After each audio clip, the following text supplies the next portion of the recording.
When we use the term of deindustrialization, तो what does it mean?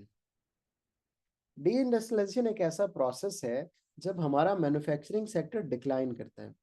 बच्चों, it can be either way, we are going back towards the,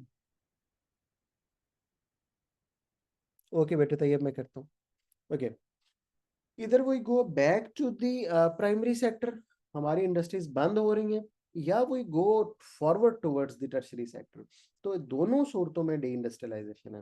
please remember, deindustrialisation सिर्फ ये नहीं है कि industries बंद हो रही हैं और हम प्राइमरी सेक्टर में, हम एग्रीकल्चर में वापस जा रहे हैं। अगर हम टर्शरी सेक्टर में ग्रो कर रहे हैं, ठीक है, तो तब भी डी इंडस्ट्रियलाइजेशन हो सकती है। सम टाइम डी इंडस्ट्रियलाइजेशन इसलिए भी हो जाती है कि इंडस्ट्रीज की जो वो प्रोडक्ट्स बना रहे हैं उसकी डिमांड मार्केट में नहीं है, कंज्यूमर प्रेफरेंसेस बदल रही हैं, तो इंडस्ट्रीज फिर काम भी नहीं कर सकती। जब भी किसी इकोनॉमी में डी इंडस्ट्रियलाइजेशन होगी तो अनएम्प्लॉयमेंट क्रिएट होगी, लोगों की जॉब चली जाएंगी, इकोनॉमिक डिक्लाइन भी आ सकता है, क्योंकि जीडीपी कम होना शुरू हो जाएगा। इंडस्ट्रीज ही नहीं चल रही, बंद हो रही हैं, तो प्रोडक्शन कैसे होगी बच्चों? सोशल अनरेस्ट पैदा हो जाएगा, लोगों के पास इनकम नहीं होगी तो वो स्ट्राइक्स वगैरह भी कर सकते हैं। और फिर अगर इंडस्ट्रीज बंद हो जाएंगी तो फर्दर इनइक्वालिटी इंक्रीज होगी।